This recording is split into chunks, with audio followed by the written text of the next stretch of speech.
So in this video, I'm going to show you how we set up the system and our parameters. First, we're going to go into our programming mode, F1, F5, F5, and we're going to hit the LMS setup, enter the passwords 246, enter. And over here, we have our setup. I'm going to review it quickly, but the top numbers over here is our transmitter range, which is set up from -14 PSI to 0. And then the next one is we're taking this into channel 1.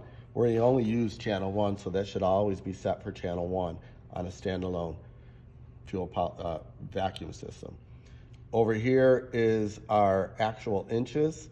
We've already calibrated this to be, right now we're at 15.71 inches or -7.7 PSI. We can calibrate to 0 by changing this calibration number underneath, which I'm not going to do. Our target is set for -7.36 PSI, which translates to 15.01 inches. That's our target. We want to draw our system down to that vacuum. And our allowable loss is 1 PSI, which translates to 2.04 inches. Over here, we got some others. If we're using a submersible pump, we can control a solenoid valve.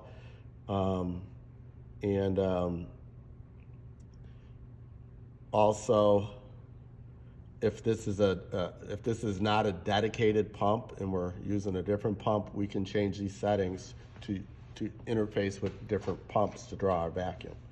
So we're going to press F2 and go into additional setups. Over here is after target is reached, before test starts, pause the system, pause for 30 seconds to make sure that we've maintained our target for at least 30 seconds. And I have it set up for 5 tries. If we can't do that in 5 tries, I'm going to cause an alarm. That may be set to 10 based on your volume.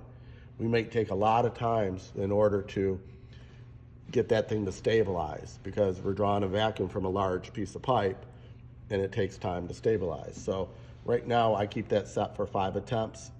And when the pump runs and hits its target, I'm telling this pump to run for an additional second. There's been some systems I told it to run for additional 15 seconds. So after we reach our target and I know we're trying to stabilize, I tell it to run for additional 15 seconds so we can stabilize. As long as we're greater than 15 inches, we're good. If we test at 16 or 17, we're good. You know, we don't want to get down to 28 inches, so we don't want to set that number so this pump keeps on running for 5 minutes after we hit our target. But, you know, if we're doing 5,000 feet of pipe, it may be 30 seconds, maybe a minute. So right now I've got it set for 1 second. It's run over seconds. And then the maximum time I'll allow this pump to run if it doesn't reach his target is I have it set for 10 seconds. Number of failed tests to cause an alarm, I have it set for 4. So we have to fail 4 tests before I cause an audible and close a relay in here. Over here is we got some pump shutdown systems. You know, like if we have a permissive to a fueling system, if we fail that test, we can disable the pumps. Right now, I have it set for 0, that we're not using that. If we want to use that feature, we change that to a 1. The test duration is for 60 minutes. I have enter minutes between tests set to 1.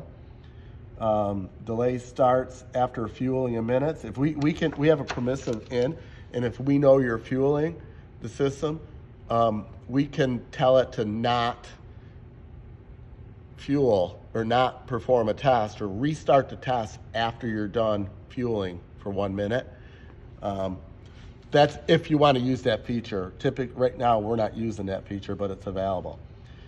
And then after each test, you know, we're delaying 1 minute to start another test.